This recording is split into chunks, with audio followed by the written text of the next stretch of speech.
right, well, it is 7:14. This is hard. I did peripheral vision problems. So you guys over here, if you need my attention, I don't know. Just, We'll do the chicken. yeah, something. I mean, no, I can't see you at all. I can't see you at all right now. So I will try to move my head and stuff, but just be aware that I may forget. So like, Flip it yeah. up.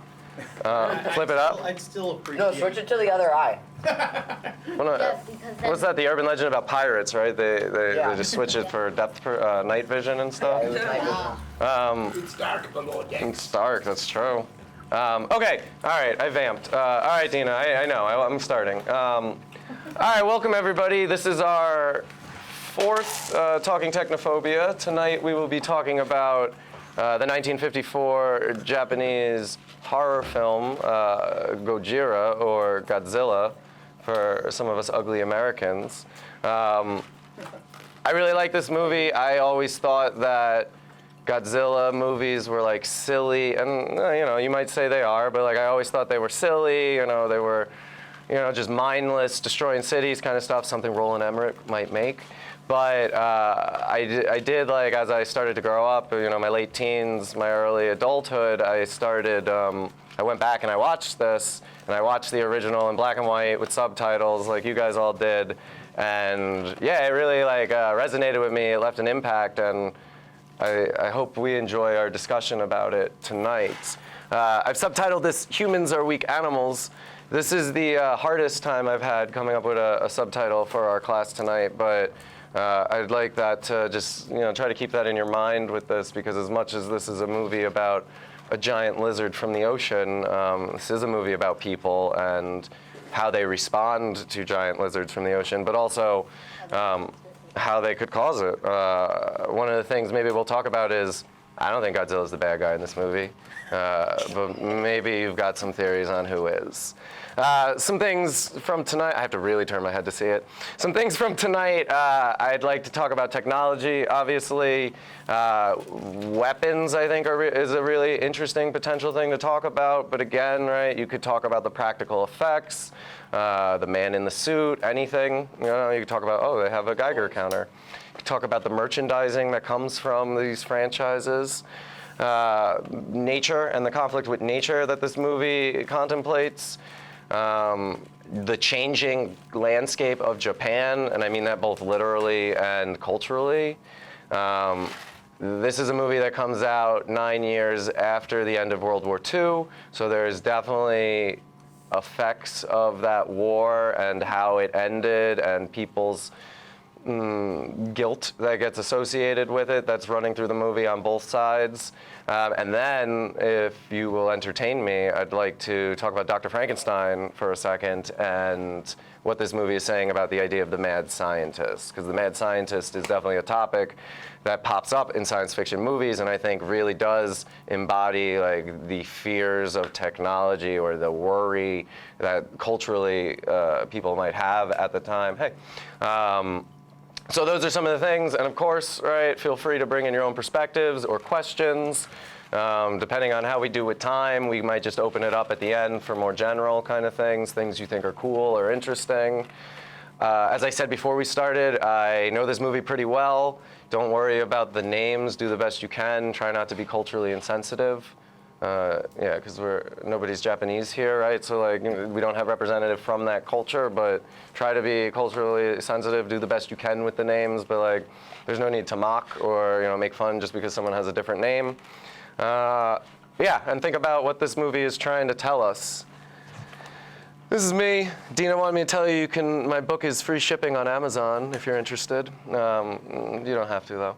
I wrote a book in college. It's not about technology or Godzilla at all. But you know, if you want to vote on how I get dressed next month, my Instagram is definitely a way to do that. Yeah, so you know who I am. I don't see any new faces, but I do see some returning faces. I'm happy that you guys are back. I'm really looking forward to our discussion tonight. So this is Godzilla. We have that nice poster there. I got it from Comic-Con. If you really want it, you could persuade me, because I don't need it. I get paid in 1 bottle of Raisinets per film class. So the rest is just pure profit. All right, so Godzilla, directed by Honda. He's not the only writer on it, but I'm trying to save space on the slide. Originally comes out in November of 1954. I had said earlier, it's not released here, this original version in the States until 2004. Yeah, and it's. I think a lot of people. I would venture a guess that a lot of people out there aren't aware that there's a different version. You know, that if you watch the original with subtitles, but it is very different. There's an entire frame narrative about a reporter from the United States in the American version, and I would argue that they cut out the point of the movie, and I think that's also part of the course, given some like thematically what's going on with Japan at the time. This was the biggest budget for a Japanese film at the time. It's not technically the first kaiju movie, but it gets credited with it. Beast from 20,000 Leagues comes out before it by a year. But it's inspired by movies like King Kong, which comes out 36 or so. I'm probably wrong with that.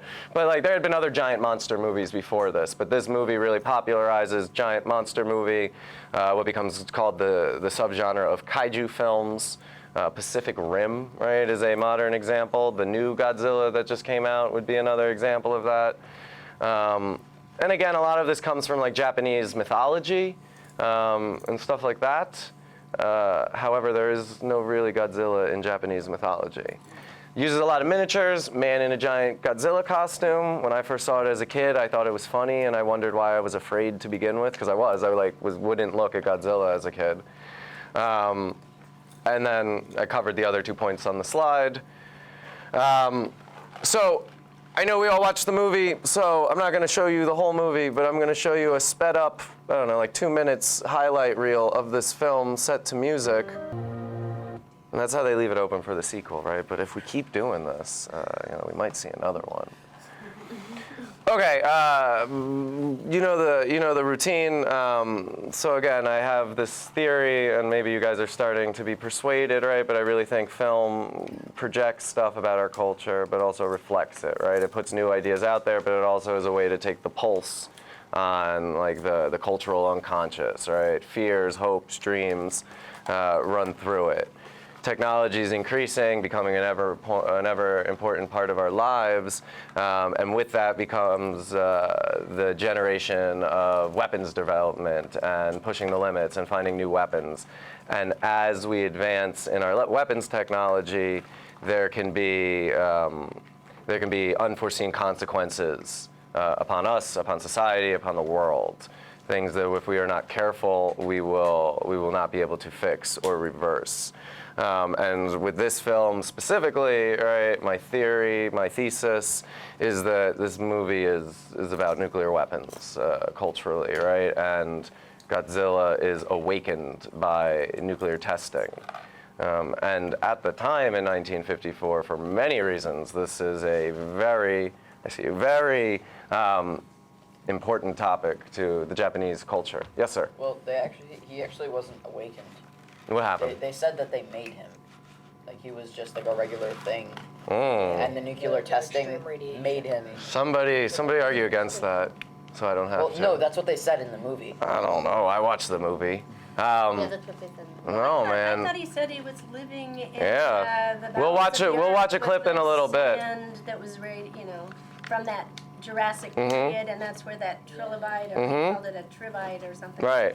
And they're like, we need to study it. We need to figure out how he survived this long. Because basically they say he's a dinosaur that's been sleeping for millions of years, and nuclear testing has awakened him. What you're thinking of is 1998 Godzilla, where he's an iguana, and you see the nuclear bomb go off in the beginning of the movie, and it mutates and makes him grow. But anyone either help them out or help me out. It's awakened. What do you guys think? I love the 98 Godzilla. Yeah. I'm not gonna lie. Okay, I don't think less of you for saying that.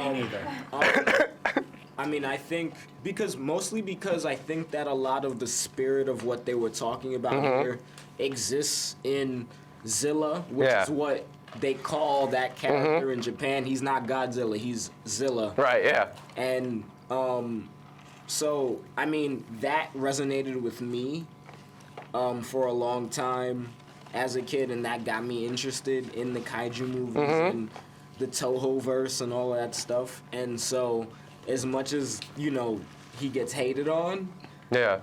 I love Matthew Broderick's little rendition of Digging for worms in the beginning of that movie. Nobody can pronounce his name. I dug for worms. Yeah. There were a lot of things that, I mean, that were relative to the American geek that maybe the Japanese geek didn't get, and vice versa. Like, it was kind of like a kind of weird turn on its head in that, like, if you grew up in the 90s, you know, late 80s, early 90s, in America, a lot of that resonated with you as far as genetics, you know, radioactive, and I was just gonna say, this kind of hammered it home where, like, each time we met, we've sort of spoken about a different vein of technology and how it goes wrong. So there's method to the madness. Yeah, go ahead. So this one is, you know, radiation and nuclear power, and it was supposed to be us coming off of the teat of fossil fuels, and we did not come off the teat of fossil fuels. And, you know, before we were talking about Star Wars and how space exploration and that could just lead to a neo-colonialism, and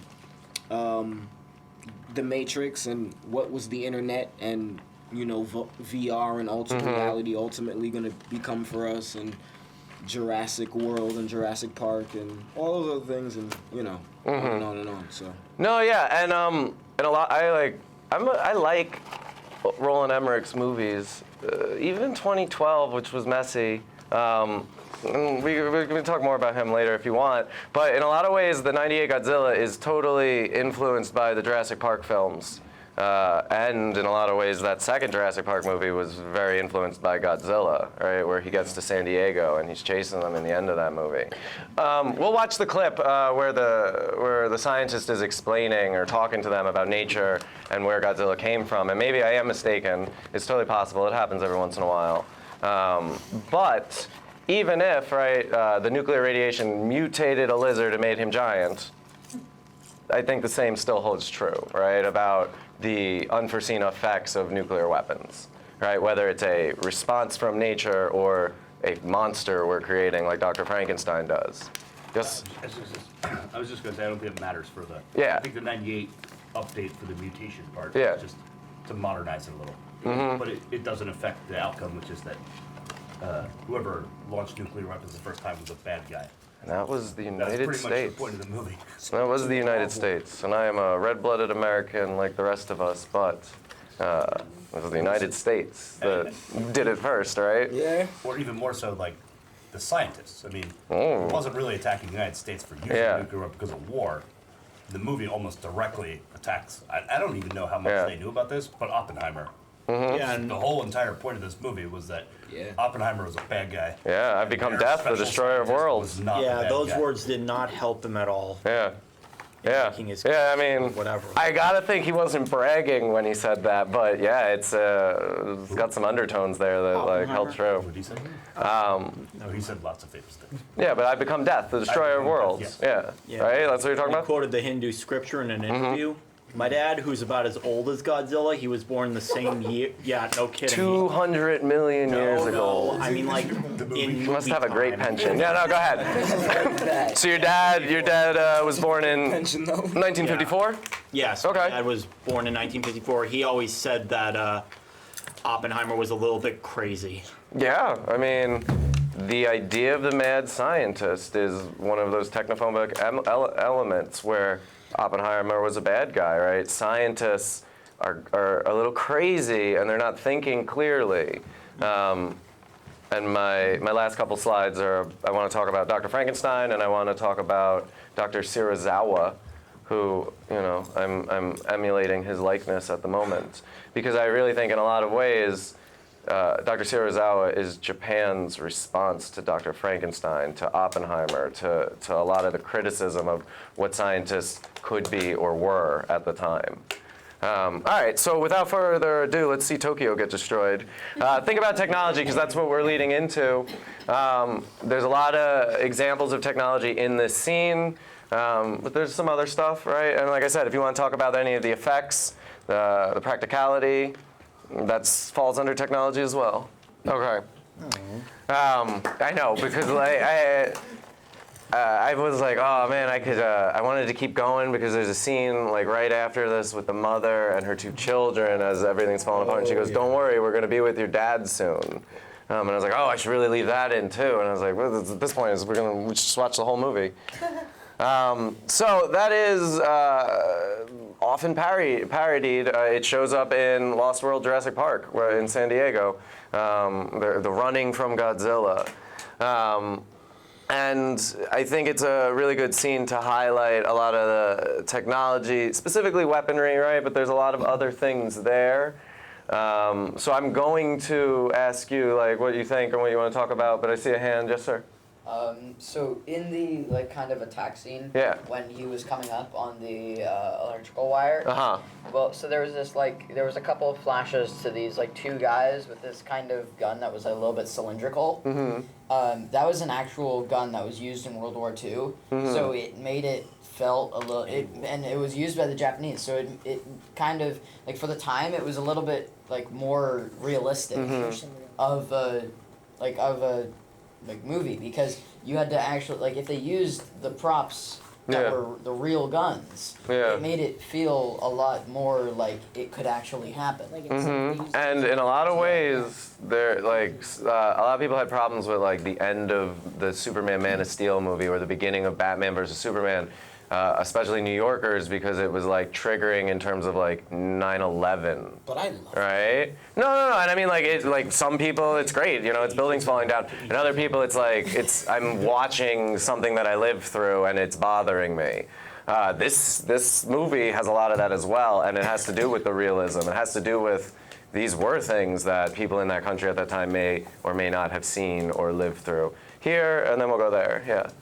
I think what's very interesting, especially the question, what Yeah. these examples show us about technology and our relationship with it, is that I think people tend to, instead of doing research and understanding what they're getting themselves into, whether he was created or awakened or Yeah. whatever, people tend to abuse technology and power, and so you create something like that, and then they try to undo their mistake by trying to kill it, but they realize that it's too big for them. They can't come back from that. So I think that's, especially with them firing at him, like, did they really think that was going to take him down? I don't, And you yeah, see and I don't think that was going to happen. But I think people don't understand the power of what they're playing with. Yeah, no, that's a great idea to bring up. You see over-reliance or an over, like, everything's okay. We got this, technology will help us. We're strong enough, we have enough weapons in many giant monster movie, many disaster films.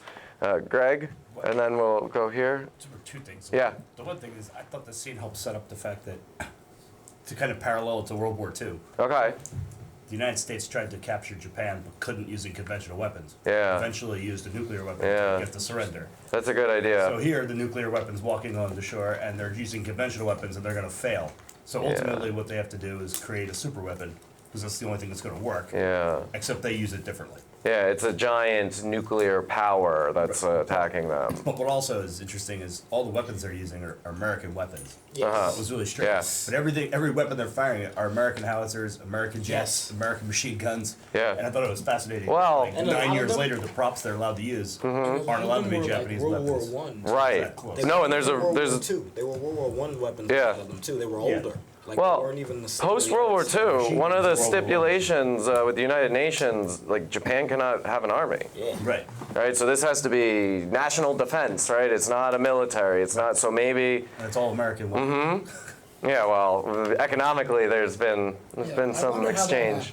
Yeah. That's all they were allowed to have. No, but Yeah. Oh, yeah. Did you have a question, or you want to share something? I'm good. Okay, so we're gonna go here, and then we're gonna go here. So this was my first time watching this, Oh, okay. and listen, I loved it. I Yeah. enjoyed it. That's great. I want to talk about like what we're seeing as effects wise. Sure, let's do it. I'm going to piggyback off of what you said a little while ago. I love the score, man. When they came on, I was like, okay. And usually, what gets me into a film is like a score, like a strong score. But just watching it, you gotta respect it, man. You gotta like watching this today for someone for an average moviegoer today, you watch this and like, oh my god, this is cheesy and corny. I Yeah. can see everything. But if you think about like you have to think about how much work actually went into probably and context filming of release. one scene. Yeah, like one scene. Yeah, we think about Star Wars and its miniatures, right? Yeah, And like change the yeah. game, but right, like this, like it's really impressive, like the degree of miniature work that they have going on there. And everything is noticeable. I mean, Yeah. you it's definitely miniature. The car, Yeah, the car and the guy in the costume. But I mean, I respect that battle scene so much because it makes you appreciate, you know, what they had to do to create some type of effect to tell the story.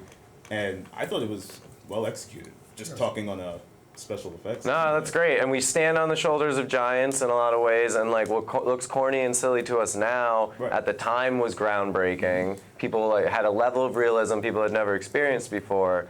And it is important to like appreciate that because all of the good-looking movies we have now wouldn't be possible without things like this that we're seeing here. So we're gonna go here, then we're gonna go here, then we're gonna go there.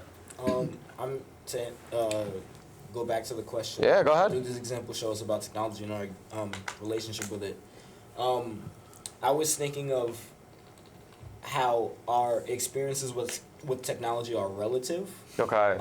In the sense that like if you're like Japanese, you know, and you're facing Godzilla, like sure it's an animal technically, Right. right? I guess. But it breathes nuclear fire. Yeah. It might as well be a dragon. It might as well be magic. It might as well be something that you have no idea. Like the Japanese were probably like I could imagine being Japanese during World War II and going, "Yo, we're smacking the Americans. Yeah. We're crushing them. We're beating them on the ocean. We're beating them in the air. They're not touching our mainland. Like." We hit them first, like da da da da. All of this, like Right. you're like, yes, let's do this. And then Boom, Yeah. Yeah. boom. Yeah. What is this? Yeah. This is not fair. No, and Japan has had a complicated relationship with nuclear material since World War II, right? And it's still ongoing. Especially since Fukushima. Yeah, no, that's what like power plants melting down. Like it's an ongoing, real concern. And watching that sequence, Yeah. that's all I thought of. It's just like, okay, we know this thing's coming. We amassed everyone. Yeah. We've got all our guns. Yeah. We've got all our bombs. We've got everybody, and it's bouncing off. Yeah. It's just okay. We set a trap. Like, we're gonna throw the switch, and he's just like, no. That's enough. No, you're absolutely right. It's just like that's like, you know, at some point technology becomes so advanced that if you don't get it, it is magic. They did not know what to do. There was no I like reason that. behind this. They throw everything they've got at it. There's the like it's the fence, right? It's the big guns, it's the machine guns, it's the electricity, right? And yeah, like we're saying, it bounces off. To segue for That tickles. yeah, it is, yeah. Shrugs it off, job, melts it. But to segue to dragons for a second, what I find really interesting about dragons are they show up in cultures that had no contact with each other. So I wonder, like, did people find dinosaur bones or something? Like, 'cause that interests me. We don't have to talk about that. I just want you to think about dragons in your free time. Think of the Animal pyramids. Planet. did My that dad too. thinks aliens built the pyramids, but that's another class as well. Yes. See, there's also it's pretty much the entire argument of like the Aztecs and Spaniards, where they brought Wait, everything. yeah, go ahead. They have the gunpowder rifles. They have everything. They have the cool jewelry. Oh yeah, we'll give you our stuff because we don't know what this is. And the entire thing is that they don't know what it is and they don't know how to fight it. And if they try to, they get absolutely demolished. Yeah. So what are they gonna do? No, that's really good. In a lot of UFO movies, to mention like War of the Worlds, like the original, or you get to use the Tom Cruise one if you want to. I just think the message gets a little muddied as it gets updated. But in the original, right, like it's the fear of the other, it's the fear of the outsider. It's someone coming in with better technology than you've got. You know, that you can't stop. Yeah, and it's something we saw through history culturally. Guns, Just germs, and steel. Yeah. yeah, but then you could just sneeze on one of them and they'll just instantly collapse. Yes. That's right. Well, in War of the Worlds, it was the higher power that saves everybody in the end. It's literally a Deus Ex Machina. Yeah. It's a great example of it. It's like, oh, God put the germs here to kill the aliens. Good job. We were all praying for a miracle. Yeah, it's better than what they're allergic to water, like in Signs. Oh, yeah. But listen, I promise that aliens is a whole nother topic that we all have a lot to say about that maybe we'll talk about very soon. Can we do Alien? Can we do Predator? Can we do Alien versus Predator? The original one was kind of garbage. How about we get to the end? I'll show you my choice. If you hate it, you could persuade me to do a different one. Because I haven't done anything for it yet. Nothing's made yet. It's just ideas. Not a problem. So I'll share it with you when we get to the end. If we decide as a group that we think that's better for July 12th, then yeah, okay. I'll go that way because it's not me riding this boat. We're in it together. Did you know Chernobyl was coming? And that's why you planned this? I just didn't. have to ask. No, I didn't. Okay. I also didn't know that Godzilla was being released. That new movie. Here. I also didn't know it was the 20th anniversary of The Matrix that same month we were doing The Matrix. It's just like... You're a liar. It's very coincidental. It's why I think there's some good cultural unconsciousness flowing through this thing. Cultural unconsciousness. Yeah, the cultural That's unconsciousness exactly is how you have the what same idea. Exactly. You're like, oh man, what would be good would be the alarm clock pillow, you know? It's like a Bluetooth speaker thing that wakes you up. When you lift your head off it, it'll stop. But when you put your head back down, it starts again. And you're like, oh, that exists already. You're like, damn, somebody had that idea. Actually, cultural unconscious. These ideas are out there. Well, there are some people who think they have completely out of the box ideas. I had a friend who thought of this thing where it's a spring-loaded bed. When the timer goes off, it launches you out of the bed down the stairs. They would have to test that. It breaks your neck, but at the same time, at least you're out of bed. So the way I'm going to tie this back into Godzilla is, right, these are all inventions, right? These are all inventions. Anything else technology-wise? Yeah, Stefan, I'm sorry. Well, I was just saying, I was kind of backing off a couple of things, but watching it when you sent the file and stuff, was my first time actually watching the original. And I've only seen pieces of sequels and all of the parody stuff, and I just always saw it as too silly. And watching it now, and Garrity was saying with the score and those few scenes, you said you cut off just before the woman and her kids. Yeah. And then afterwards they have that scene where just in the, I don't know, the infirmary type thing. And it's just it lingers for that extra beat to just really feel even more of that impact and the emotion for it. And it just it was way better than I had expected it to be. Yeah. Despite all of that, the cheesy kind of effects and stuff like that. And I feel with the score, with those scenes like that, you kind of see certain scenes like this, and it makes it work better, more believable. Obviously when they get that really close up of his face, it's just all right, wait, go back to the wide shot. But and I feel that could somewhat play into the technology aspect of of movie making and stuff like that. It's you have this super cheesy effect kind of thing, but with the right score, with the right emotion behind certain things, you can suspend that disbelief for a little bit to understand what the actual point is. Yeah. And I want us to think about that point. Any other thoughts about technology? Because I'm trying to be conscious of time. Sibylla, is that a hand or no? Okay, it's just hard with the eye patch. Thank you. So we've kind of already touched upon this, but which is what? What's what here? What are we saying? The left is probably the left is real, the right is real. not. Yeah. Right is not. Oh. 45, 54. Hiroshima, Tokyo from the movie.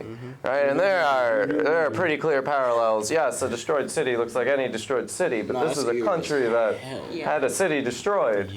A city and a village, not two cities. But yeah, they lived through it, and there was some other stuff that happened much closer to this film's release. They got that done within a decade, though. Yeah.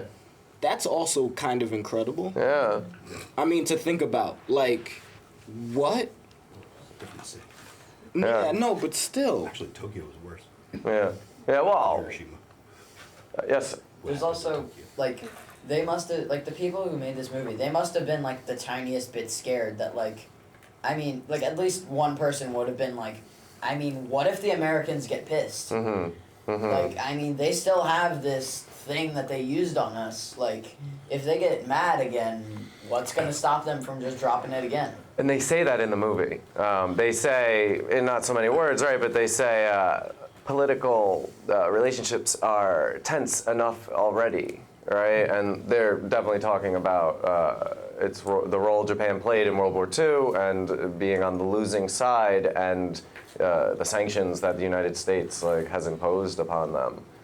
And the United States, in a lot of ways, was controlling the Pacific post-World War II, playing in Japan's backyard. Yes? But don't forget also, this was the 50s. Yeah? And the United States had some real concerns about communism. Yeah. So Japan was kind of a partner in stemming the tide, if you will, of communism. So. That's true, yeah. Or they wouldn't have spent the time that they did rebuilding the country. Yeah, no, you're right. There's definitely an effort to remodernize, right? There's an effort in Japanese culture at this time to kind of forget about tradition and focus on that westernization. Now again, pre-World War II, Japan westernized very quickly. Yeah. Yeah. Yes, and then yes. Sorry. Oh, no, Yeah. she's first. Yes. Guess so. Like what you just said, that's actually in the movie itself, and I thought that was the most poignant thing, was near the very beginning when Godzilla is awoken, it's like, oh, we've forgotten our tradition, and this thing is real, and no one was believing, and you're just like, no, the old guy knew about it, and he was just like, no, you're trying to modernize, you're forgetting about it, but like, this is a part of who we are. So No, that's really good, I like that, thank you. Yes. And the other point is, for 54, I think they might still have been doing open-air atomic tests in the Pacific. Where SpongeBob SquarePants comes from, right? Is the theory? They might have, yes. Well, because A lot of them, the Bikini Atoll. right, yeah, the Bikini Atoll is something I'll show you, or I'll steer us towards in a little bit. But that happened 6 months before this movie's release. The Lucky Dragon incident. We're looking at August versus November, so maybe less than 6 months at that point. No, about 6 months. Yeah. So like the film had started its production. I think they were making a Creature from 20,000 Leagues film. 20,000 fathoms. Fathoms, thank you, sir. And yeah, because it's a big difference in measurement. It's like metric and standard, yeah. But I think Bikini Atoll, what was going on there with the atomic testing, definitely influenced or maybe added a layer to this film that was, I think, intentional, definitely. No, wait 3 months. Yeah. August to November. August, November. And I may have the date wrong. It might not be August. I may be thinking about when the bomb, I don't know. Well, let's not worry about dates right now. I'll get confused. Yes? Oh, no. Okay. Does anybody know the dates? All right. I have them written down later. August 11th, I believe. He might No, be it was right. August 9th and 11th. What was? Oh, the bombings. Yes. Yes. So maybe then it's March. Maybe the Lucky Dragon and the bikini testings were in March of '54, and maybe August was then when in '45 when the bombs were dropped. Yes. Okay. Yeah, that sounds right.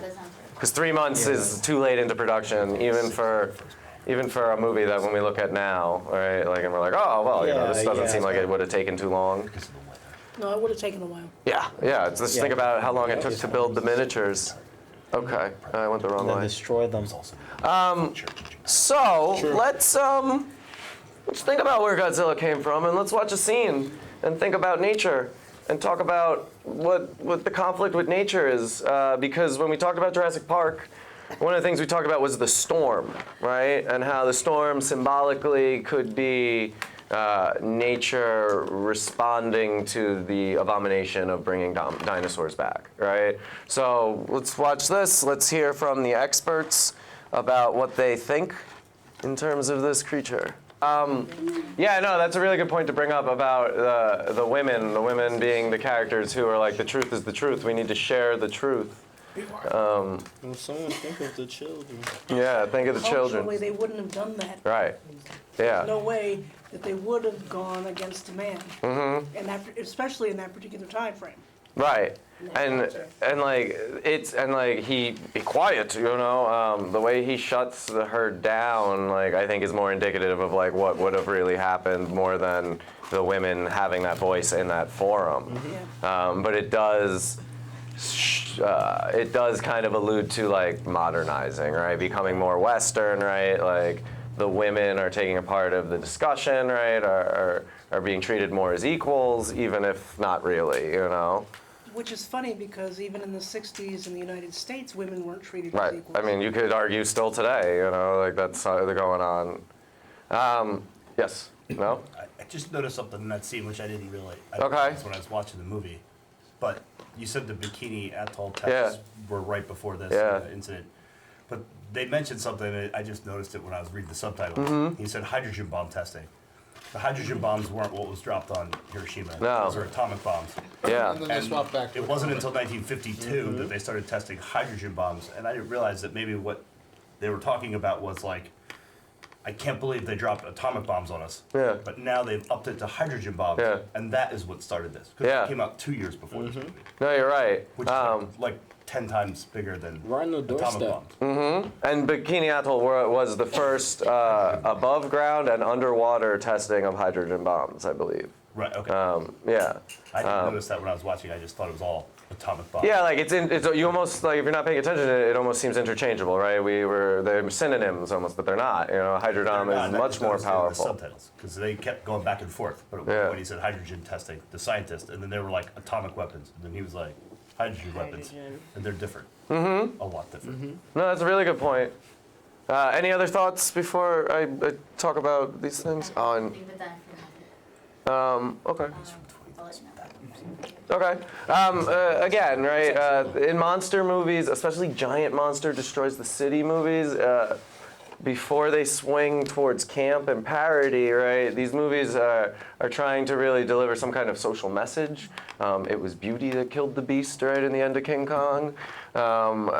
Beast from 1,000 Fathoms, like we spoke about briefly. So King Kong comes out much earlier, about less than 10 years, but almost.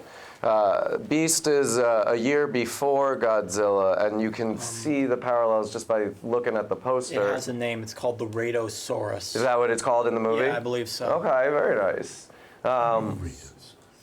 Looks like Zilla. It kind of does. It's got more of that like boxy, rectangular kind of head. But not the Jay Leno chin. It's got the Jay Leno chin, you're right. It kind of looks like the creature from Alien a Yeah. little bit. Yeah. The tail and So Looks like a xenomorph, but I like could see it. snake fangs. Yeah, and it's, you know, it's this mishmash of animals that we're familiar with presented in an unfamiliar way, and there's something scary about that. Yes. I remember what was it. What was it? He was right, because it said it survived by eating the creatures from underneath, so therefore that meant it was awake and What? it wasn't sleeping. Yeah, but that's what I said. That's not what he said. No, you said Oh, okay. that. All right, listen. It's fine. The original argument was that the radiation mutated something and created Godzilla versus Godzilla was pre-existing and woken up. Yeah. One of the things they say in it was it absorbed this amount of radiation and survived, right? And that is something that we need to study. That is something we need to understand. And that is an idea that gets shot down repeatedly through this movie, right? Nobody wants to study it except for the one character who we watched make the speech. And he is saddened by Godzilla's ultimate destruction because it's this animal, this creature, a missing link, as they describe it, that we destroy, right? Instead of conservation and studying it and learning from it, learning from nature versus destroying nature. What was my question? Oh, all right, let's talk about nature. So what do you think this is saying in terms of nature? Is this similar to the storm from Jurassic Park? Is this nature's response? Yeah, go ahead. Hey, when you just saying that, it kind of reminded me of actually in the second Jurassic Park in Lost World. Yeah. Where Vince Vaughn is like, oh, this animal comes back after 65 million years, and you want to kill it. Yeah. It's like kind of that same reaction with the way this one scientist is just like, no, we need to study this. Yeah, no, we fear the strange, the different, the new, or the really old. And yeah, our maybe natural instinct as humans is to kill things that are different or new. Yeah. No. Yes. But you have to remember that anytime you have a scientist that notices a tendency for a creature to survive radiation, the thing is, wait a second. How did they do that? How did they do that? Next time maybe we can survive the nuclear attack from the United States. Oh my. Which is, of course, politically charged, and yes, shut that down. Shut that idea down quickly. And here's the funding to do the work anyway. No, that's good. I'm glad you bring that up because there's that undertone there, definitely. Yeah, go ahead. There's also the entire thing where it's like, it's a big threat. And humans, when they have a threat, they usually want to eliminate the threat no matter what. I mean, if you go through history, it's literally woolly mammoth. If it is a threat to you, even if it doesn't attack you, if it doesn't do anything, humans are still naturally inclined to establish dominance. Sure, yeah. Even if they're not basely dominant. Yeah, think about big game hunting, right? That's not hunting for survival, that's hunting for fun. To say, I killed this thing that's bigger than me. Think about the American bison. The American bison. There you go. The winged buffalo. Let's just shoot him from the train. What a great idea. Yeah, no, and the rate at which the bison disappeared, is very telling in terms of like how humans interact with nature. Go ahead. One thing that's also interesting is that we were talking about before, just this unstoppable force that parallels America and bomb, and if they were to kind of like take this doctor's side, scientist side, to kind of understand it, then they can, like you said, just kind of be able to prevent it from happening again, to do all those things, but instead they choose this other option, which is kind of pointless, of just like shooting it and doing nothing. Yeah. But at the same time, it's one of those questions where you're just gonna have this whole philosophy of just like, well, if you do follow his thing and you do study it, it's like, at what point is the next person gonna say, well, now I want to use that against somebody else? Yeah. And that's leading to the other doctor. No, and you're right. And one person's tool is another person's weapon, right? Technology isn't good or bad, it's how it's used, right? So really it's ultimately about us and how we utilize these tools. Yes, all I want to do is study the back ridges because they look like they're radiation gatherers. And allows him to use his breath weapon. And I think I might have handled the energy crisis. Yeah. Oh, what a great idea. Yeah, no, absolutely. And there's no desire to study it. It's a threat. It's destroying the city. It's got to be killed. We want to figure that out. I'm blaming big oil. Yeah, maybe. It's definitely not electricity because they show you electricity is an inferior energy source. Godzilla just rips right through those pylons. Go ahead. Well, there's also the entire thing where it was the mad scientist. Where they could be like, well, you know what? I want to study it because there's this thing on its stomach that allowed it to survive radiation. And then, like, suddenly you have that one dude who went to college and he wanted to study this thing. And then eventually he gets this sort of, he gets this idea that this thing might actually be good and then weaponizes it. And then, that's the entire thing with in Jurassic World.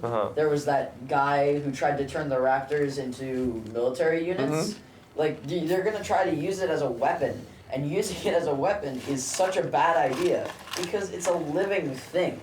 So it's eventually you've heard of people going rogue in the army. Now think of how many times that happens, but it's an animal that doesn't want to be there. And there's a lot of hubris, like, no, we got this, we can control it, we're man, we're superior, we can train the dinosaurs, man's new best friend, the velociraptor. And it really does speak towards our hubris, and I think like the hubris and the overreaching is definitely a part of the mad scientist's like fears that we see pop up in movies like this. Anything else? Nurture. Yeah. That I was literally about to say the same. Really? Go ahead. It kind of shows man's ignorance to nature. Yeah. We don't think about how what we do may affect everything outside of us. Right? There's a whole other world out of us that we don't think about when we do these testing. When we drop bombs or anything like that, we don't think about how it may affect anything else. So I think it's also man's his arrogance to a certain situation, and how we try to now put a Band-Aid over, man, that probably happened because we did this. Yep. And now how can we fix it to make it look like it's really not our fault, but how can we kind of make this how can we make this right somehow? So. And to some extent, right, like that kind of personal responsibility, you unleash this power on the world, this destruction, right, you now have the responsibility to try to fix it. And that's something that Dr. Frankenstein kind of shrugs off in the original Frankenstein film. He goes and gets married. And he's like, oh, well, I tried to teach him once, he freaked out. All right, I guess euthanize him. I'm going to go. No, not yet. He didn't kill the little girl yet. He killed Fritz by that point. And then Dr. Frankenstein abandons his child. And then that child comes and haunts him. You know, the sins of the father are revisited upon him. But let me not talk too much about Dr. Frankenstein yet. Anything else, nature? I don't know when October one is going to be. What is it? It's not Frankenstein. Uh-huh. I mean, it could be. Whatever, we could talk about it. It could be, you're right, it could be. We'll cross that bridge when we get I'm a big fan of The Shining, but I don't know. I think we would have to not talk about technology for The Shining, although we could, because technology, it's the isolation, the radio gets destroyed, whatever, it's a different class, you're right. Okay. Let's talk about anti-Americans, since we're kind of circling that drain a little bit. I don't remember what this clip is, so let's all be surprised. I think we've already kind of talked about this a little bit, right? But Hiroshima, Nagasaki, August 8th and 13th? 6th and 9th. 6th and 9th, yeah, I don't know. It's the eye patch. Thank you. And then the Bikini Atoll and Lucky Dragon was March. Okay, yeah. So this is kind of in the cultural memory, and this has just happened, right? The ocean looked like it blew up. Is what we see in the film, right? It's the inciting incident. It starts the plot in motion, and everything kind of stems from this as a result. So, in talking about antagonists, right? It's in a lot of ways it's the bomb. Right, the bomb is the real antagonist, and Godzilla is just an effect from it. So, 9 years after the end of World War II, the bombing of Japan, right? This is as we kind of talked about, this is a tense topic, right? And it is a provocative thing to put in a movie, especially a movie that then is going to be imported stateside, right, and Americanized 2 years later. The famous quote post Pearl Harbor, which I don't know if it was really said, but it definitely came from a movie.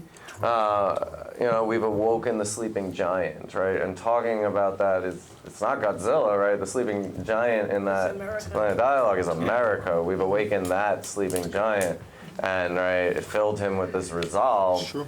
And in Godzilla, right, we have a sleeping giant who's coming after Japan. Fueled by radioactive whatever, and here he comes. Go ahead. I think more so than nature versus, with Jurassic Park, I think we looked at nature versus nurture and how we've awakened this beast and not understanding. But I think with this film, understanding the context of history, I think Godzilla is America. Yeah. And I think they've created this monster, or this monster was always there. What they perceive to be a monster, and they're threatened. Yeah. And so now they're trying to defeat it. Yeah. That's what I think it means. No, it's a really good idea to share, because I'm thinking similarly as well, that, America is the giant green radioactive lizard. It's destroying Japan and what it once was, transforming it. Hand? Yeah. No, I was just... I think this Godzilla is a dinosaur. Yes, right? yes, yeah. The Zilla was the lizard. Yes, so- yeah. Right, the iguana, you see it in the very beginning of the 98 Water movie. iguana, as Yeah. far as I know. No, I think so, yeah, no. Yeah, I think you got the two mixed up, just saying. Reptiles are. Okay, wait, T for timeout. We have this theme of keep trying to like point out like me like misspeaking. I didn't. No, but listen, I'm not attacking you. I'm just trying to say. Entire job. I'm just trying to say no, because I know you guys are young boys, Mm-hmm. and like you think that this is like, but like I'm not. It's not a competition. But ultimately, Oh, yes it is. No, it's not. No, it's not. We're teenage boys, of course it is. right, and you're in a forum with also adults. This isn't high school. This isn't. We're not trying to make the cheerleader like us, right? So like everybody relax and breathe. No, what I had said was it awoke in the slide, and he said no, it actually made Godzilla. It mutated him, and I said no, that's the '98 film where it's an iguana in the beginning. But it's okay. Like, yes, sir. Sorry. I was just thinking that, I don't know at this point if Japan was anti-nuclear weapon because it was 1954. Yeah. I mean, in 1954, the biggest threat to Japan was Russia, not America. By the time they made this movie, they needed nuclear weapons. I think the real point of it was that America was recklessly mismanaging their nuclear program. Not that they didn't have it. I mean, Japan needed it. If the U.S. didn't have nuclear weapons, the Russians would, and Japan would be speaking Russian. Okay. So I'm sure they knew that in 1954, but I think they were thinking of it recklessly, and the eye patch guy, whose name I don't know, Serizawa. Yeah. is sort of the sensible way that science should be going. Because he says like this weapon should only be used once, it should be used very limited, and I shouldn't even release the technology to the rest of the world. I had to kill. He literally killed himself and took his plans with him. He burned them and. Spoilers, yeah. Yeah. Well, I mean, no, you're right. He does. So I don't know if it's actually critical of the United States' existence or use of nuclear weapons against Japan. I mean, that may have been some of it, but I think this very specifically is critical of how they're doing their nuclear weapons, because nuclear weapons at this point were out of the bag. And they were more essential to Japan than us. I mean, Japan's only like 15 minutes from Russia. Yeah. And also Maoist China, I guess, in 1954 too. Sure, yeah. Also had The nuclear Great March weapons. was happening. And there really was didn't bad like the blood Japanese. too between them. Worse blood. Yeah, let's not. Yeah, no, yeah. I think the anti-Americanism is more about anti-American style. Oh, you know what? I think we stumbled onto a good point. Okay, go ahead. For a really long time, Japan was like this really imperialist power, and they were really used to just like I said, like before even like having decent enough technology, being isolated enough, having an ocean between them, a decent enough navy, to where they could just go and mess with their neighbors and just flex. Yeah. And now they're just like on the other end of it, and they're just like, damn, this kind of sucks. Yeah. No, that's a really good They got point. too big for their britches. Or Yeah, maybe. something like that. Yeah, and like I don't know if you guys are familiar with the rape of Nanking, right? Yes, but that's Japanese. exactly what I'm referring to. Yes. Yeah. That was bad.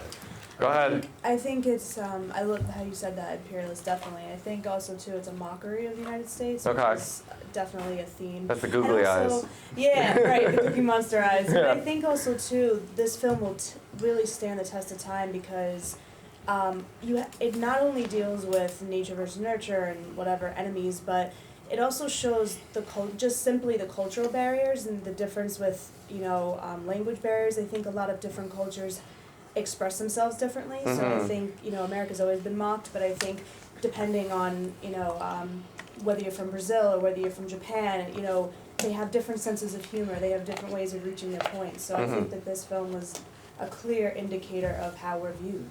Okay. In the 50s, let alone now, because this is very similar to how we're perceived now. Yeah. So.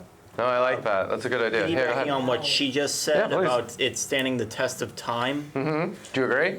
Yes. Okay, cool. I mean, it's been lasting for over 50 or. 50, Yeah, it's 2019. This came out in '54. Who does math? Oh, I'm not doing math. Oh, Yeah, good. Good job. All 65 right. years. Yeah, we did that. Nice. Go ahead. In a lot of ways, Oh no. Let him finish his point, and then you can say something. It's still managing to stand the test of time. So, and I think it always will. So. Okay. Okay, that's cool. Yeah, I would like to believe that too because I think it's an important film in terms of film production and also like the message. But you never know. It could be lost to the annals of time at some point. Yeah, go ahead. This could also, like, I mean, if you think about it on another way, on a certain meta pop culture level, it could be like mark the beginning of our love affair with Japanese culture and back and forth, like vice versa. Like, after this, like, we posted American GIs there and had a big influence there, and it started this sort of cultural exchange of give us our stuff, give us your stuff. And it's gone on with anime and you know, and we've given them hip hop and, you know, so many different things, just all stemming from, if you could just use this movie just as the start point of that. And just go on from there. That global society is born out of the relationship between the United States and Japan. Yeah. That's a really good point. Other thoughts? Other questions? I think I'm losing circulation to my top of my skull. Don't die. No, it's fine. I just have a stroke, man. I'm interested to see when I finally take the eye patch off how deep the thing goes in.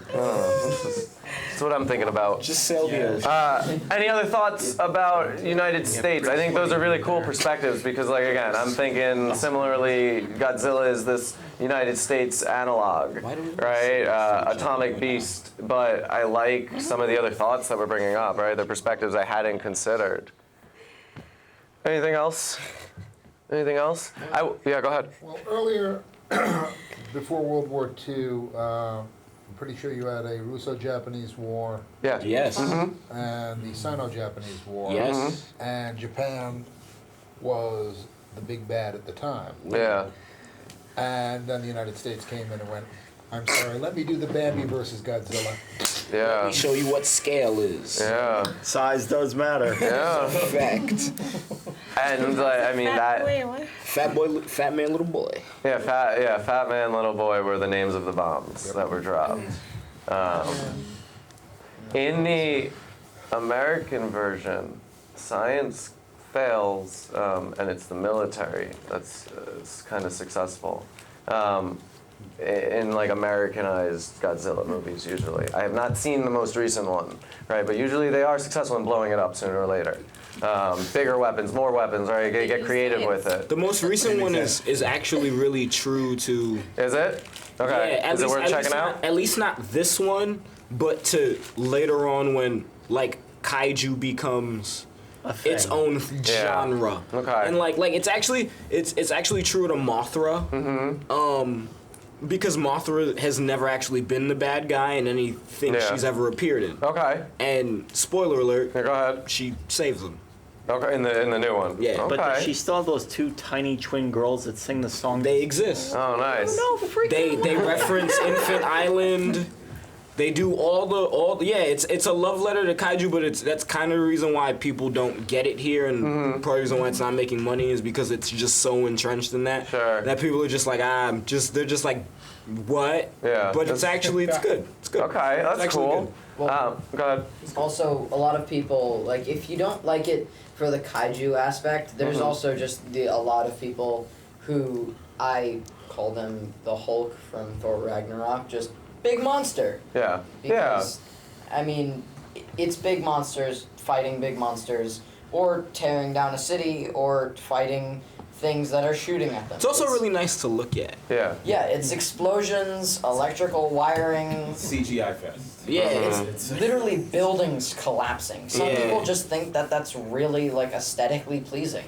Some people just like that. Rodan flaps, things just crumble because of the shockwave of it. Oh, that's cool. That's And I mean, that's the appeal of any Roland Emmerich. I'm talking about Roland Emmerich a lot, huh? That's the appeal of any Roland Emmerich movie, more or less, right? The disaster film genre, right? Yeah, is, like you go in to see destruction. There are high culture films and low culture films, right? Godzilla, this is a low culture film. This is not existential art set to moving pictures. This is entertainment. This is watch buildings get destroyed. But what interests me about like science fiction movies, low culture films primarily, right? Like 2001, I guess you could say, is higher culture. But what interests me is it's a low culture, entertaining film with some like deep messages that they're like working through in the film. And like, that's what makes Godzilla last for me. That's what makes these movies we've talked about last, that they're popcorn flicks with some thought that stick with you afterwards, that you can explore and theorize about. I think that's really the fun of like talking about these types of movies. Definitely. Well, yeah. Yeah, there's the thing where it's like you're you're thinking about like I mean, what was it? There's the old video game that they turned into the movie. Rampage. Rampage. Steelers. Yeah. I'm in your head. Yeah. Go ahead. They made Rampage, and that's just big monsters fighting big monsters. Yeah, it's Godzilla, King Kong, and I don't ever remember the third thing. It was the wolf. Wolfman? Okay. Of course the wolf flies. Wolfman fought Godzilla in a movie. Yeah, go ahead. Like a fan production. They were having these like big things and it's an entire like movie, and then like you have one type of person who just really loves this kind of movie, the low class, like low budget, just CGI fest. Yeah. And then there's the kind of person who watches like The Usual Suspects or like Inside Man and just like analyzes the hell out of everything. Sure. And they don't really enjoy this as much as most people do. Because they're like, wait, but this, plot holes and everything. And when you actually think about it, it's just a movie just to make you say, wow, that was a good movie. I mean, I think on some level, and I think movies are subjective, right? They're open to interpretation. That's the fifth wall. You and me are sitting next to each other in a theater having completely different experiences, right? Like taking different things away from a film. And like that's fine because I do what you're describing. Like I'm like, oh, there's a plot hole in Roland Emmerich's Godzilla. His size is changing all the time, and then his eye is in the underground subway at some point. That doesn't make any sense, and yet I still can enjoy it. Right. You know what I mean? Like so, like it's a little bit of both, definitely. Oh, I'm sorry. Go ahead. Oh, I was gonna say like I don't know the way I see it is I don't really feel like maybe at the time but the way I see it with this is just kind of like a little bit higher than like the low culture film kind of thing. It actually does have a message to say. It does have these layers that we're sitting here having a class talking about it. And I feel like a real lower one would be like things that don't have any other message other than look, it blew up, or like just Sharknado. 2012. Sharknado, at least the first one, they're doing something on purpose. Yeah. How about Idiocracy, right? We all agree that's like a dumb comedy, right? But at the same time, like, yeah, it makes you think about the way our society's going and how, like, being dumb is celebrated and elevated, and like that's what I mean with low culture, where there's high culture ideas. There's like deeper thoughts here and then there. I think there's underlying thoughts and messages in every single thing that's made. Right. All movies are art, and I'm sure all agree. Sure. But I think everything's made, but obviously I like the low and high culture. That's a term I didn't even know. Oh, okay. It's nice you learn something new, but I think whoever makes films makes them differently. Yeah. Because everybody has different ways of interpreting what's funny or what's, awkward or stuff like that. But I think every film has an underlying. Even Seinfeld, which they say was made as a show about nothing, right? Yeah, I didn't even like Seinfeld. I know it's crazy, but they say it's a show about nothing. So, but I'm sure it had some point to it. I'm like, I couldn't vouch for that. I don't watch it, but yeah. Somebody just looked at you from like heaven and just said, "Oh, that's." I know. Probably that right. That person's somebody on my watch That and list. Star Wars. That's okay. I'll take all the heat. No, I'm just kidding. Listen, we talked a lot about the prequels last month. We don't need to revisit it. Let's not go back there. Go ahead. But the point is, no matter how the movie is made, there is a different perception for every person. Yeah. If you go and decide to look at it from a high culture versus a low culture, they don't have to have had in mind to do it. It's the perception of the viewer that's going to count for it. Yeah, and a good artist, what does it mean? What's it about? They're like, no, I'm not going to tell you. It's because that intention will ruin it for you. What you're getting out of it is their intention. They want you to get something out of it. They want you to have a thought. They don't care what it is necessarily. It's like saying the problem with Impressionism is that none of them had glasses. Yeah. Why are they all so fuzzy? Because they saw it that way. Yeah. Really. It's terrible. what is it, Afternoon in the Park? That's exactly what I can see it if you squint. Yeah. Or like Picasso, I could do that. It's like my 5-year-old could do that. Yeah, right. Okay. Yeah, it's totally subjective, you know, and there's nothing wrong with that. Van Gogh.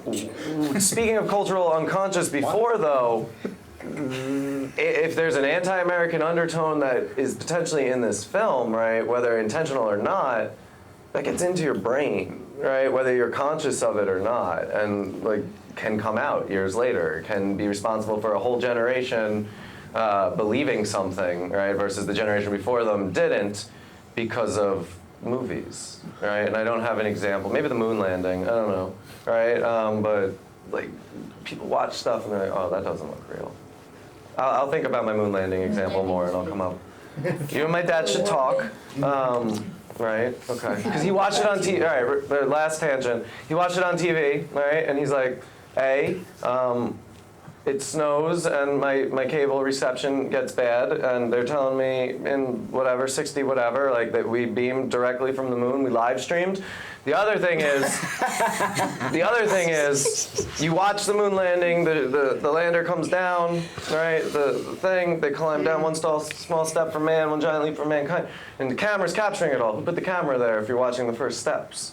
Right, if you're watching the ship come down. Those are my dad's points, not mine. I will give you his Instagram or whatever he has. I don't know. His Facebook. I think he has one of those Facebooks. Yeah, those are actually better points than the whole wind thing. Yeah. With the flag moving. I'll just be honest with you. Like the whole thing was just like why would you go through the whole action of framing it? Yeah, and 2001 looks very similar to the moon landing. It came out, 2 years beforehand. Here and then here, yeah. Let's not talk about the moon landing unless it's really important to you. We've got a half an hour left, and I've only got a couple more slides. It's mad scientists. That, everybody's saying, whether you take a different perception as high culture or low culture or somewhere in the middle. Yeah. A movie like this is old and probably the subject of thousands of PhD theses. This is a super famous movie. Yeah, I have a book called Godzilla on My Mind, and it's a collection of critical essays about this and the other films. And I think what's interesting about this is that with a movie like this, you could actually go back and try to figure out what they were trying to say. Yeah. It's not just that you get a perception from it. Sometimes you're saying a good artist just lets it out there, but they definitely thought something. Yeah. They didn't just say, well, we're going to make a movie about this. This is what happened, and hope nobody gets a message from it.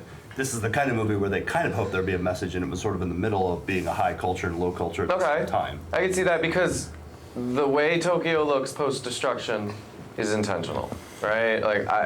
It invokes, it's reminiscent of the firebomb, the aftermath of the bombings of Hiroshima and Nagasaki. The way the ocean just blows up is intentional, right? It is very reminiscent of the events that happened only months earlier. I agree with what you're saying, where they're on some level, they're using those things that are out there in the current events of the country, and they're playing with them. They're trying to say something, right? And I don't know, but also right? making a monster movie. They're also making a monster movie, so they're trying to balance those two things. So you need a 4-quadrant appeal for a good movie, right? You got to hit all those boxes. Smart people, dumb people, people in the middle, married people, young people. Yeah. You got to make it appeal to all to make as much money as possible. Other thoughts? Yes, I'm so sorry. I don't think that the anti-American bias. Yes. I think it's understandable. Oh yeah. I mean, hello, you just firebombed my country. Yeah. I mean, how can you blame them? No. Right. I agree with that. I have a lot of guilt, vicariously about it. You know what I mean? Especially with the way the United States tries to play world police in terms of nuclear weapons post, 70s, let's say. I wasn't alive much longer. But, right? And I'm that's really hypocritical on some level. Pot, see, kettle. Yeah. Hello, Pot. This is Kettle. They're both black. Yeah. Okay, here and then here. Maybe I'm just... Go ahead. It's a safe place. I didn't really see the anti-American thing in that clip. I mean... Okay, from the beginning, yeah. Yeah, from the beginning. I tried hard. That's the best I could do, yeah. I know, they must have really...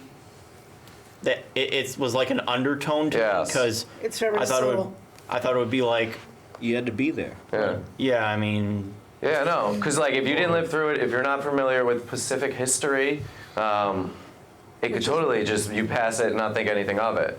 Which is one of conquest, so even before we got to World War II, there was a lot of, we came in and did our thing and just took over, and gee, hello, that creates a little resentment. Yeah, what was it, Japan or China had gunpowder, but it was for fireworks. Yeah. And Western Europeans saw it, and they were like, we can make this a weapon. And we ended up. We can make fireworks, but what if we fireworks that aim it at people? Yeah, you're right. Oh, those crouching tiger things are so much potential with those. And remember, at the same time, you still had European expansion into the Far East, where you had Vietnam and Laos, and who's the one that didn't give up? Korea? No. Thailand. Thailand was the one that was never taken over, or something like that. So. Thailand is where the Chinese imperial government went to, right? Post communist China. Taiwan. Thank you. Okay. All right, I'm the ugly American now. Again, it is the Europeans didn't meddle there. Right, no, you're right. I mean, it's just, a hop, skip, and a jump from India, so, I mean, greed. you're right there. Yeah. It's greed. We want to come in, steal the natural resources, and let us subjugate the people. Let us not say the East India Trading Company or anything like that. No, definitely not. Nothing bad was done there, ever. Nope. Yes? But the thing is that Hiroshima and Nagasaki, going back to them, they were actually the people there weren't military people. It was actually a versus Pearl Harbor, which was a military fixture. Was a trading town. Yeah. And Hiroshima was a stockpiling place. They put all their resources there, and they had a lot of people, a lot of civilians, move there because it was good for them. There was a lot of food to go around. There was people there were wealthy. There were good schools. There were a ton of stuff that it's basically the equivalent of Beverly Hills or Westchester. Because Westchester, you have this thing. It's the incentive that you want a good life for your family and for everybody. So you move there, and everything's going good, and then suddenly you have this big, bad person come there and kill everybody you ever knew. Yeah. No, you're right. So it's really the entire argument where you say, well, America had its reasons. That doesn't really help the people. Yeah, it doesn't. Got bombed. It doesn't really help the fact that they killed people who had. Some of them had no idea that there was even a war. Some of them had no idea. So some of the civilians were actually kept, in a little shroud, in a bubble, where they thought everything was just going fine. They thought when people were shipped off to the military, they were going out to outposts. They were going for defense, and there were some people there where it just kind of happened. And when it did happen, they had no time to react because by the time they realized, wait, everything that's been going on, that's been a war, America's bombing us, they're already dead. Yeah. No, you're right. What happens is the United States sacrifices, if it ever existed, right, the moral high ground. But also, there's parallels with the Blitzkrieg, right, where Germany is bombing London in a similar way, right? But it's not atomic weapons, right? It's attacking civilians. There are no rules of war. It's guerrilla war, right? Yeah, it's something to consider because that definitely is a part. The eye, right, behind the eye patch it's the illusion is that he lost it in World War II. There's a lot of the father will be with your father soon. I always took that as he was probably maybe a victim of World War II or something because otherwise I didn't understand how the line meant other than, oh, your father's dead already, but why? So I always made that leap, right? Well, it could have been he was one of the guys on the boats? On the boats. Yeah, that's a possibility as well. We'll never know. No, we don't, because it's not really articulated, but that line always hit me funny, or I was like, That's a weird line. But to isn't that what the focus on. boat represented, though? What? I mean, like the guys there just doing their jobs, minding their business, and all of a sudden, flash, boom. Yeah.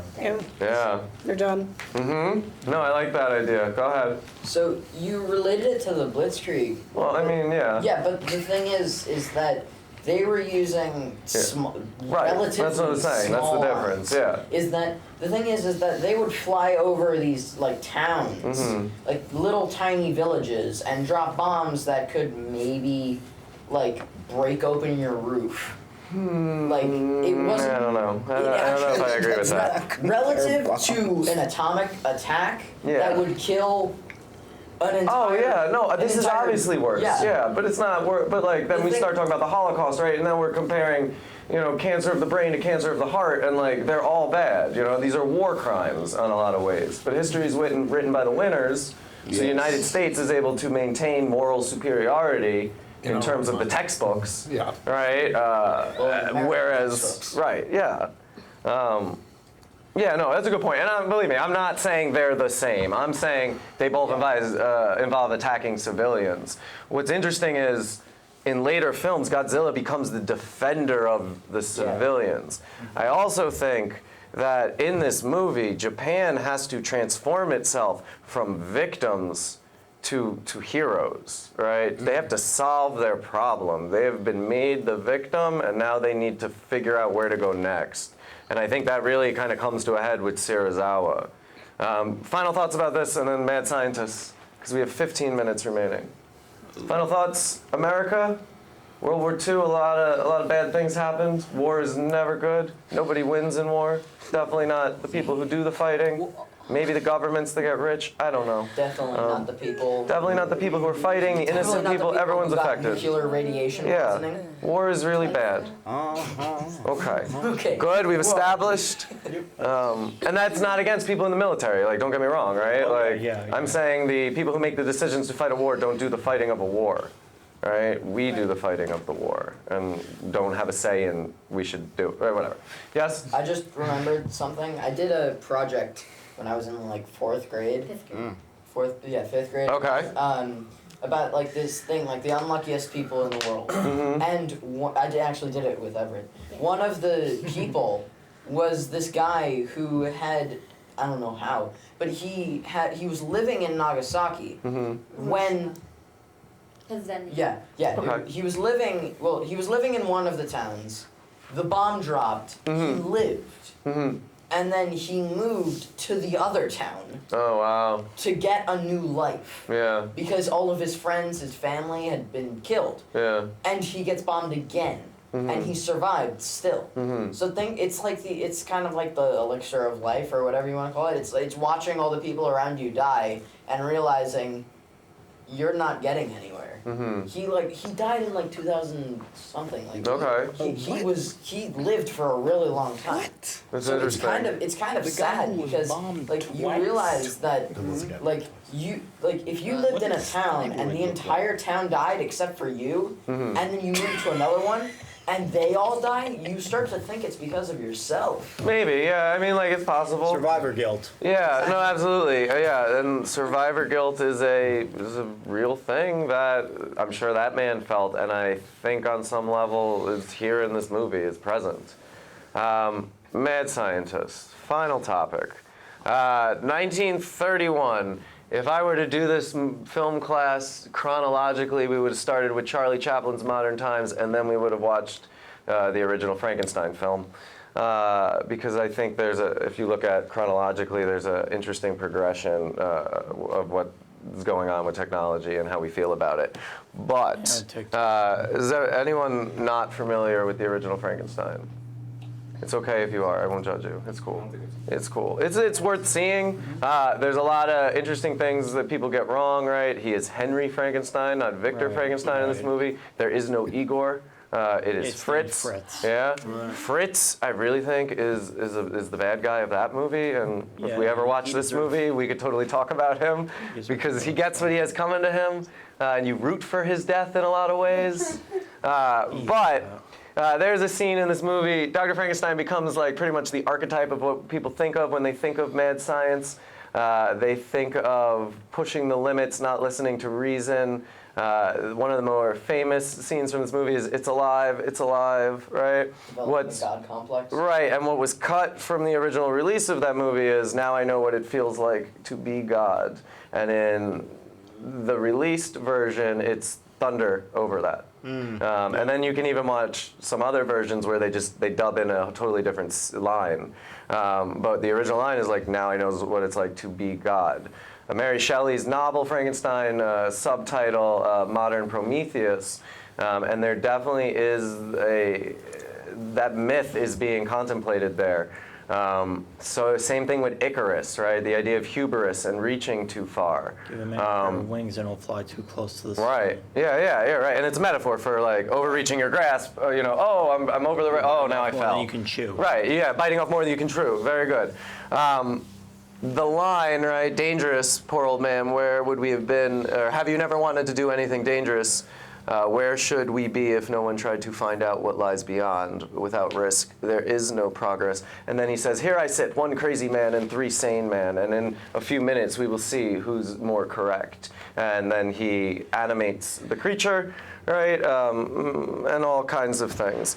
But what I want to ask you is, why is Dr. Frankenstein a mad scientist? How does this character in some way embody fear of technology? Because he scares people. The idea scares people. Yeah.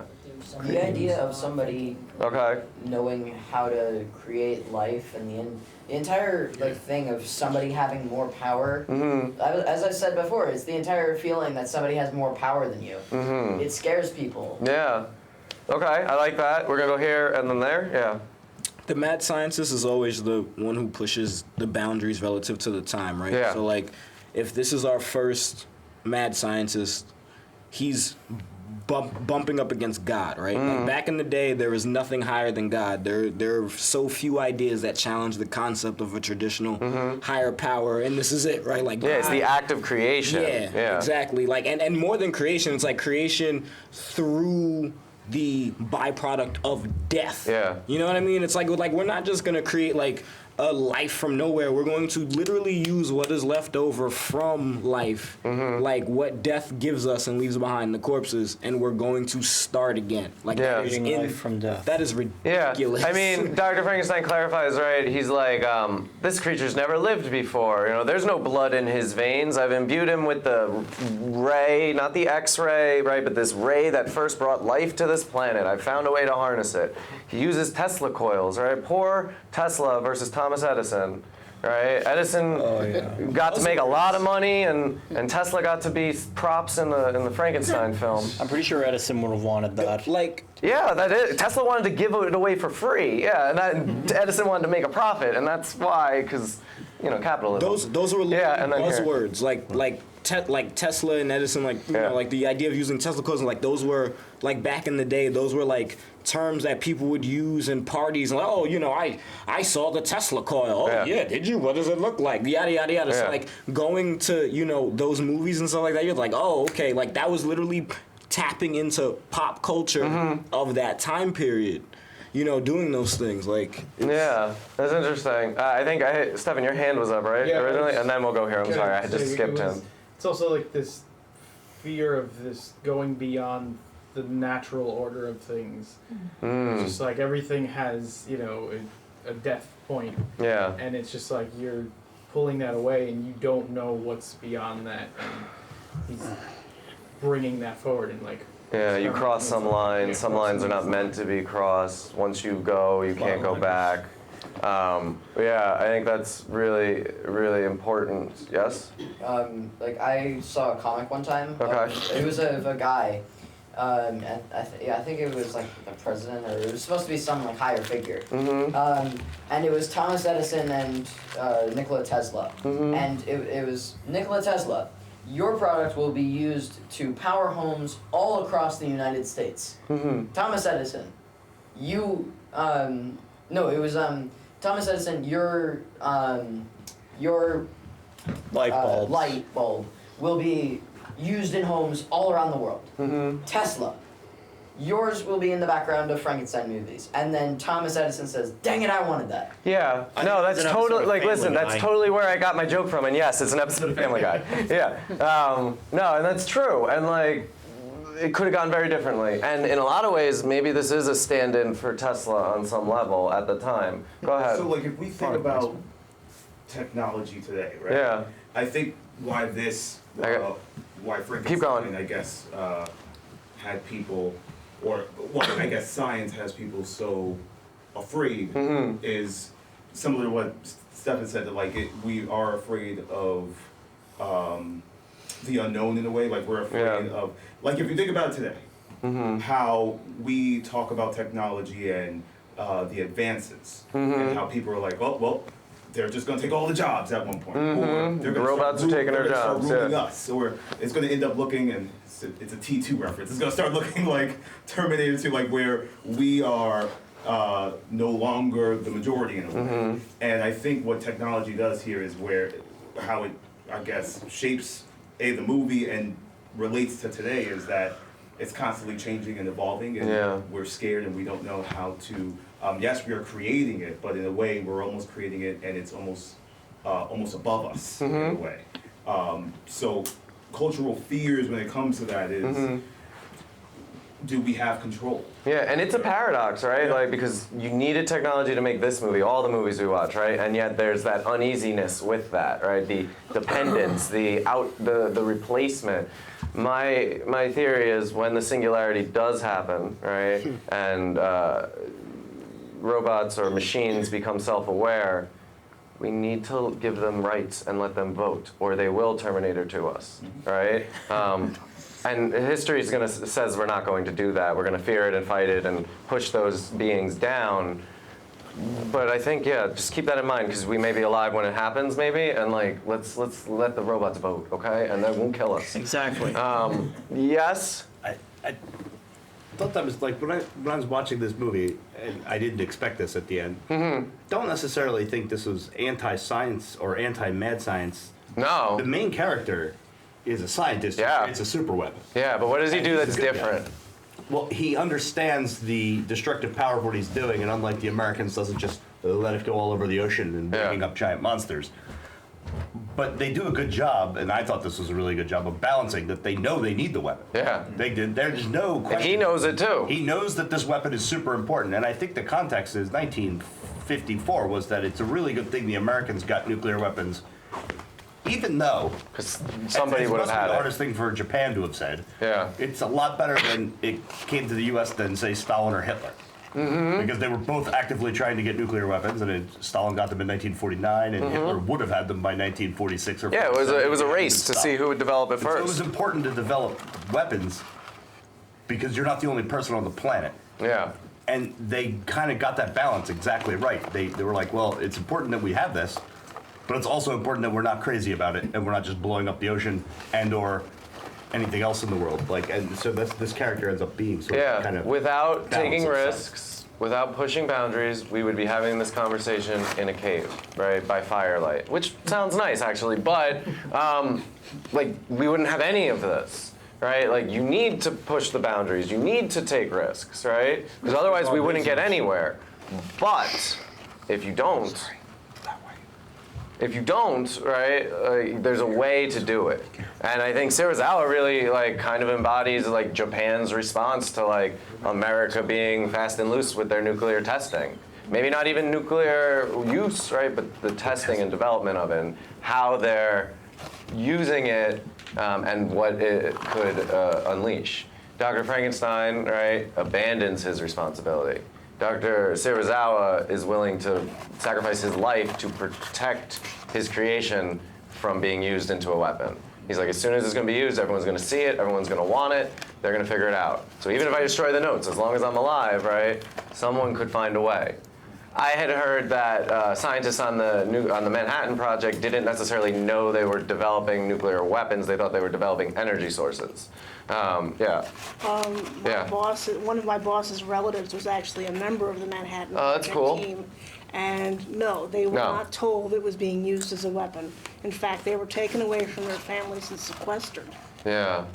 You know, to do the development. Yeah. Okay. So like that's kind of what I'm saying as well, where it's like sometimes it gets taken out of your hands, and that personal responsibility is something that needs to go along with it. No one's saying we shouldn't do genetic engineering in Jurassic Park. They're saying we need to be really careful and we need to take our time, because if we rush this, dinosaurs are going to eat you. Right? If we rush nuclear weapons testing and we don't think about how we're using it and where we're using it, it could cause something like this, right? It could have long-term effects that we can never reverse. And I think this is me segueing towards the end. So does anybody have any final thoughts? Does anybody have any final thoughts? We have 13 seconds left. Okay, I'll drop the bomb. Drop the bomb. Dr. Strangelove. Oh.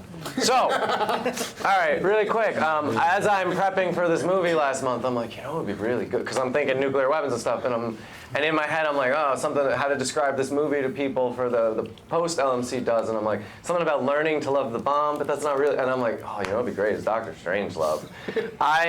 We could totally do Dr. Strangelove, but we have to wait a little bit to do Dr. Strangelove, because I wouldn't want to do 2 nuclear movies back to back, even though, as a satire, Dr. Strangelove is saying similar things, but yeah, maybe we can talk about nuclear weapons more. I don't just like we talked about dinosaurs, and then I waited 3 months to talk about another dinosaur-looking thing. Yes. I'm like, okay, we should space it out.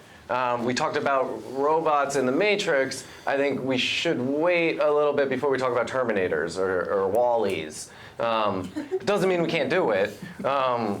Like I said, The Shining, I could make fit with what we're talking about, right, if I try. So like we have a lot of room. I'm just trying not to like run out of things to talk about quickly. Last chance.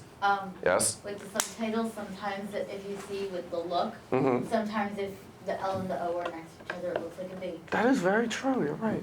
We may If we balk to tomorrow. Okay, I like that. But keep in mind that I did a lot of cropping and stretching of these images, so that could be me also. No, it was in the actual movie that you sent us. Okay, all right, no, fair enough.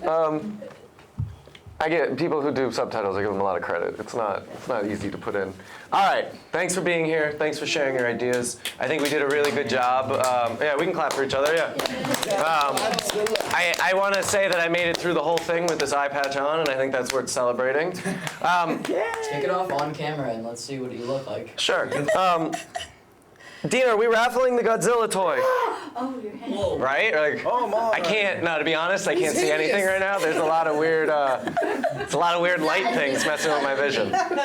Dina, are we raffling this thing or no? Yes. Okay. How are we doing that? All along, gang. Okay, Dina. Well, all right. So while we figure, I'm gonna keep the stuffed animal unless, if anyone wants the poster, talk to me about it afterwards. But maybe I'll get something else for next month in terms of stuffed animal. But I was gonna raffle this off because I got it at Westchester Comic Con, and I have enough action figures as a grown man that I don't need anymore. There's nothing wrong with that. It's fine. Yeah. So we're gonna raffle that next month. I'll tell you what I wanted to do. You can tell me if you hate it or not, because like I said, we're in this together, and I want us to have stuff we want to talk about. I also, sometimes want us to talk about things maybe we haven't seen, like this movie was.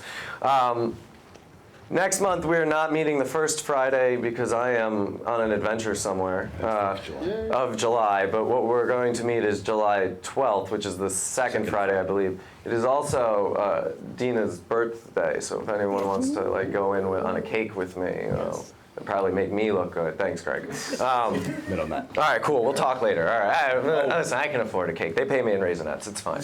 All right. So next month being July, and since I have Roland Emmerich stuck in my head a lot, this is what I was thinking. But we could talk about it. Are people? So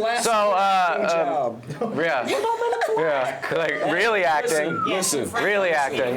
Listen. And he didn't do the song for this. Good cry in a Fresh Prince episode, and then did this. Yeah, it's. I may have to agree with you on that. I have Okay. Donnie out here.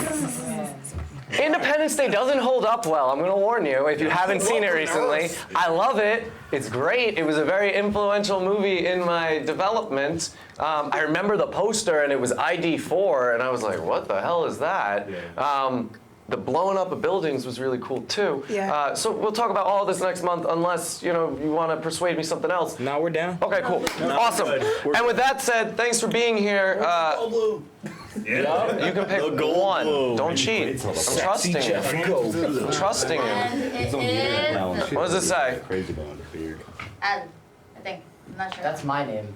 Oh, Aiden. Aiden. Okay. Sorry. Right. Aiden does not win. Like part of the A. Aiden does not win the stuffed animal because you lost that bet. But here you go. And then the E looks like I don't believe it's worth any money, but they say if you take it out of the box, it loses value. But I believe things are meant to be played with. Exactly. Who makes it? I'm gonna put this up in my room somewhere. Okay. Every time before the class, I do a poll on how I'm going to be dressed, and for the last 2 months I've lost. If you'd like to save me and put me back in a suit, vote next month. Like that's my Instagram. I do it there. You don't have to. What are you though. gonna do? The alien? Because I don't know. I haven't thought that far. I haven't thought that far yet. Make him dress up as a. I'm not doing I'm not doing blackface. No, that's not appropriate. Randy Quaid, giant. I would do a Randy Quaid. I would do a maybe. I would have to really brainstorm about that. No, you just gotta do Jeff Goldblum and go and start every sentence with the. It's not just the us. You need weird inflections and stuff. Kind of like B-52 guy. or the president. you have to You're do the president. Yeah. Life finds a way. Yeah. Okay. I'll think about it. I don't know. This was easy. Last month was easy too because for some reason I have a Jedi outfit. But yeah, I don't know. I don't know for next month. But I was thinking of like a stuffed alien. But we'll figure it out. Jumpsuit. This is my mommy's lab coat, by the way, in case you're wondering.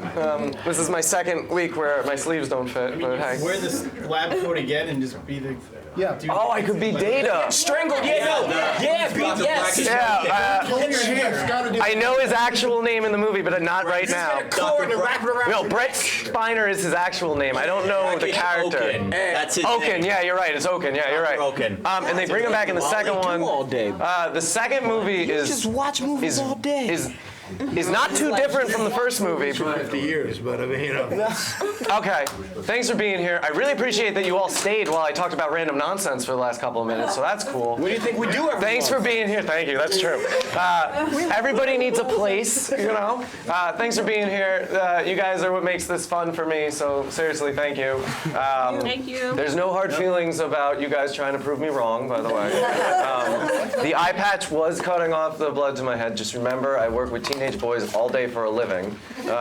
So I can give it back as much as you can give it to me, but I don't want to. I want this to be a nice, happy place. Thanks for being here. I love you all. Have a good night.